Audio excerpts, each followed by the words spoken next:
singing that song today.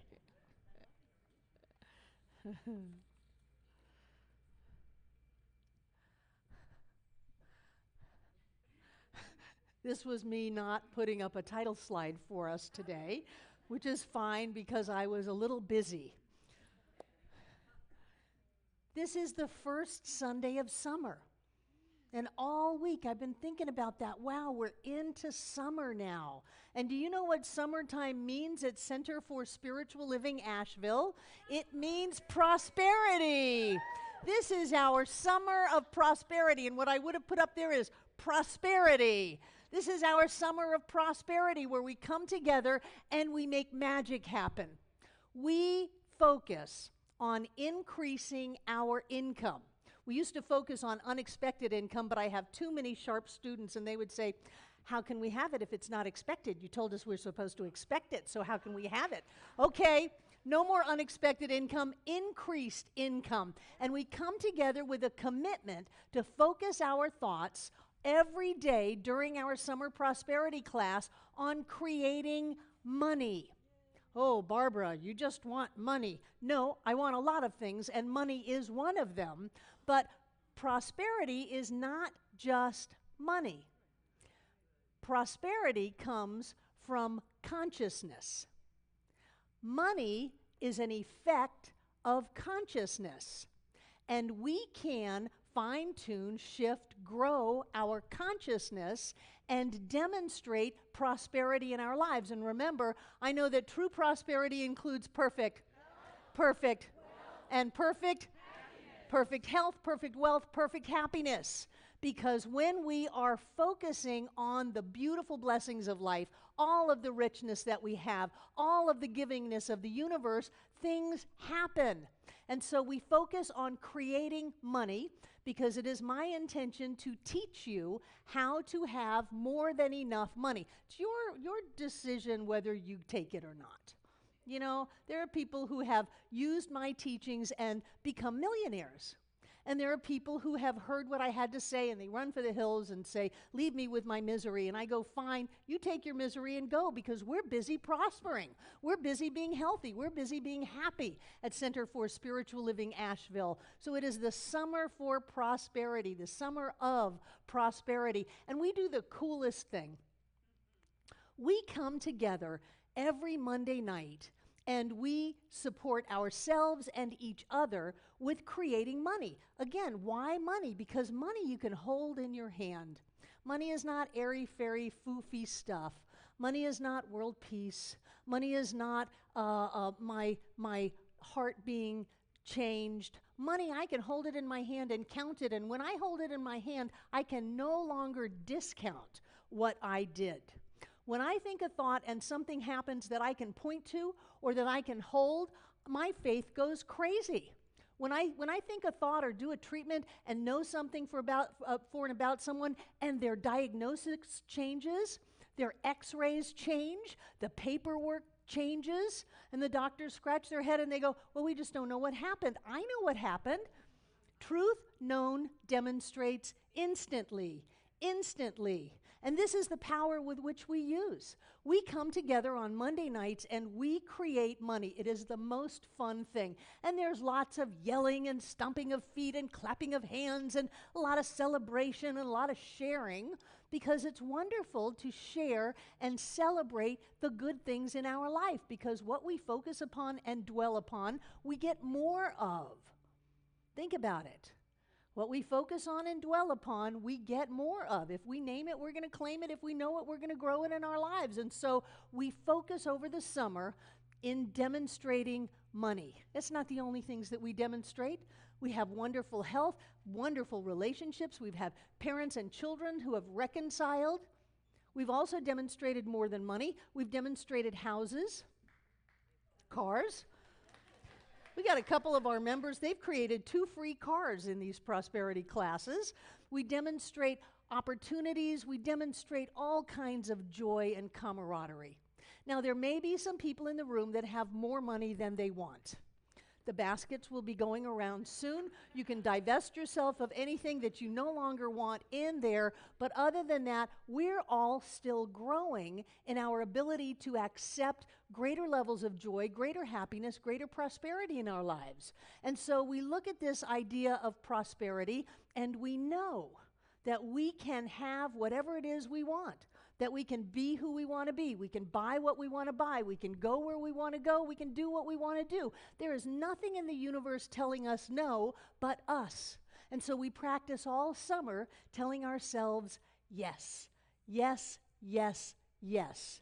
And as we tell ourselves yes, the universe only says yes, and so it gives and gives and gives.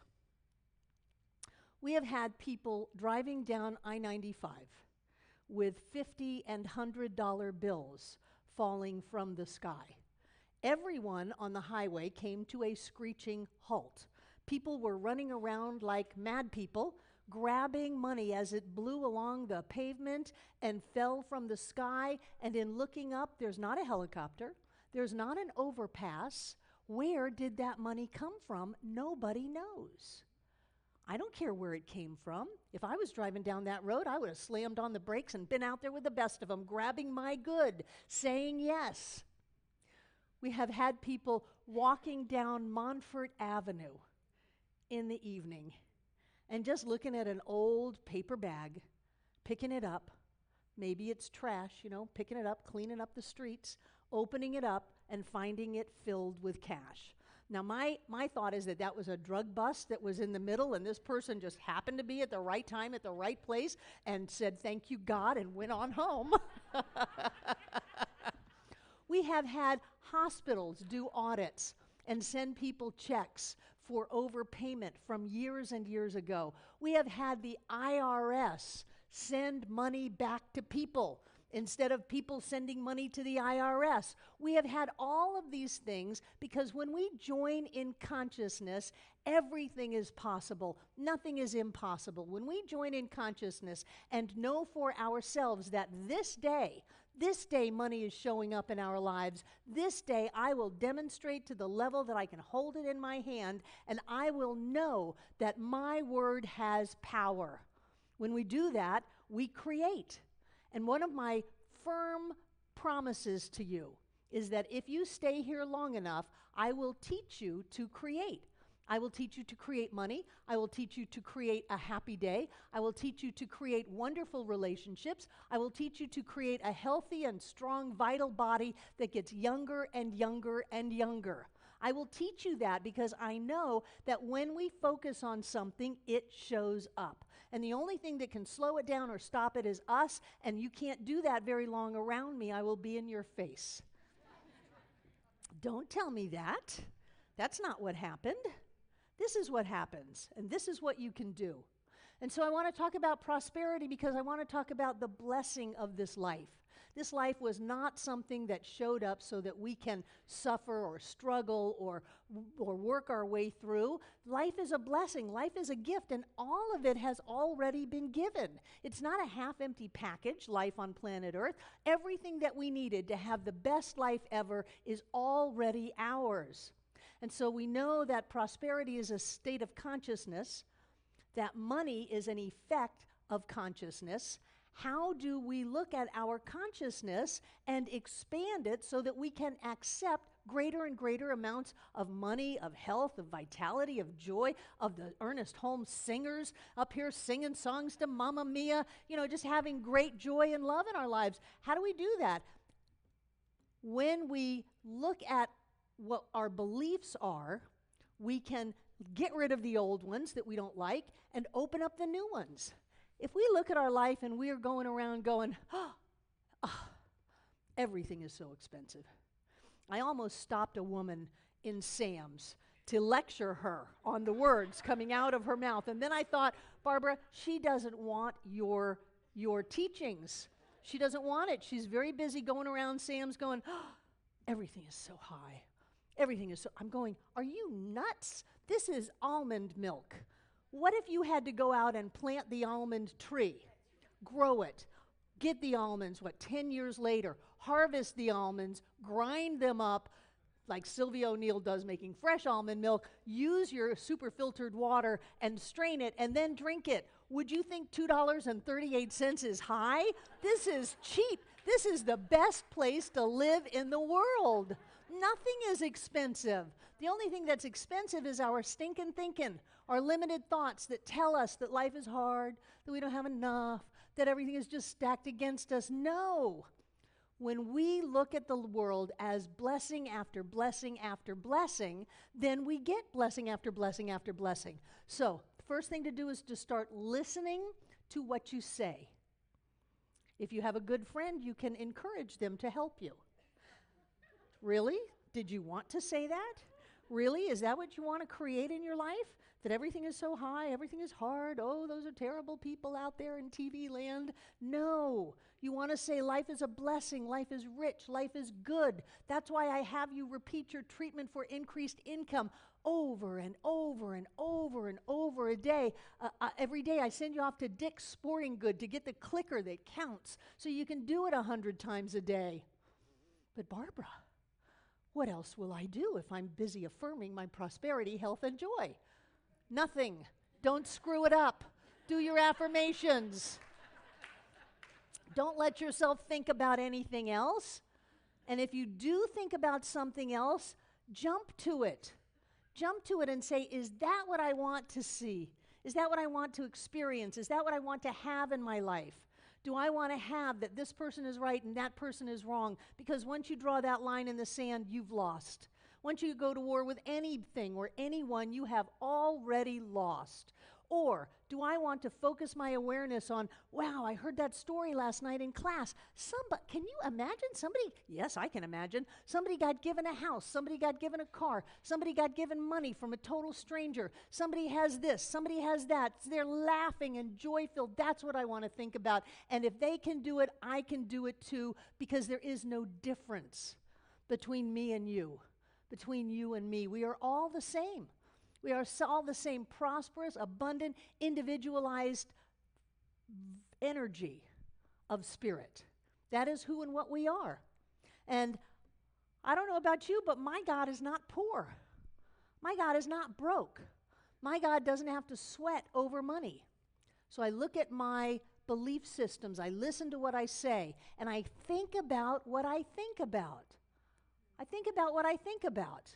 Oh, but that'll give me a headache. No, it won't. Thinking those stinking thoughts over and over and over again will give you a headache. Thinking about what you think about will allow you to clean it up. And when you clean up your thoughts, your headache goes away. So think about what you're thinking about. Listen to what you say. And then look at some of the experiences you've created in your life.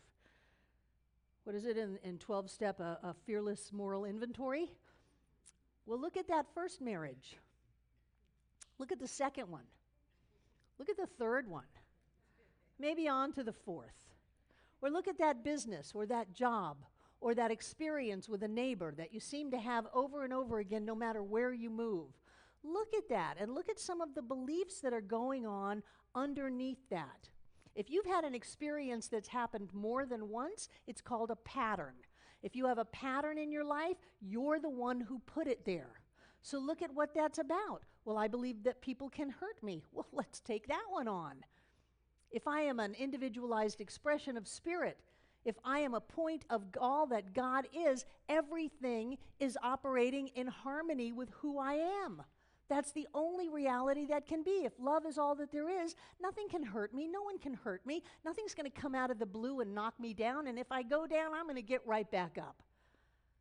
Let's look at these beliefs that say, I don't deserve it. I'm not good enough. Abundance and joy and health and wholeness are for other people. I'm supposed to be punished. What a crock. That is just awful stuff fed to us, so many of us, in our very impressionable years, instead of you are a powerful, creative, spiritual being alive and well on planet Earth. You can have your life any way you want. You can do whatever you want to do. You can be whoever you want to be because all that God is in you now. That's what we're telling our kids right now. So what are those old beliefs that somebody told you, the lies that you're not good enough, that you don't deserve it, that it's not ever going to happen. Those need to go out with the trash. They need to go out with the trash, and in their place, you think these thoughts. I am perfect, whole, and complete.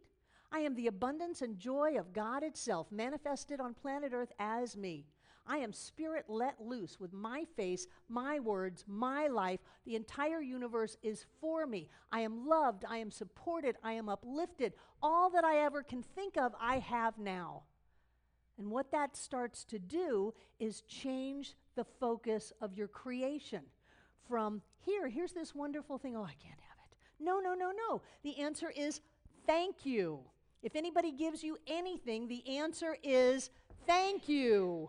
Even if you're going to turn around and give it to somebody else, don't say, oh, I really can't use that, I don't want it. No, no, no, no. The word is thank you. Not for them, for you. To teach yourself to accept your good. The morning, thank you. The parking spot, thank you. Every dollar that comes into your experience, thank you. Electricity, thank you. Running water, thank you. Thank you, thank you, thank you.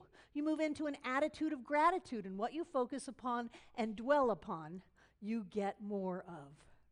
So learn how to be grateful. When I was up here 2 weeks ago, I gave people a gratitude stone. How many of you are using it? Some people have it right here. Yes.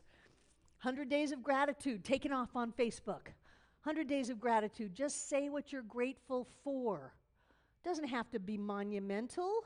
What you're doing is you're focusing your energy, your creative ability on that which you're grateful for, on creating more of it. I'm grateful for sunshine, I'm grateful for rain. I'm going to be grateful for all of it.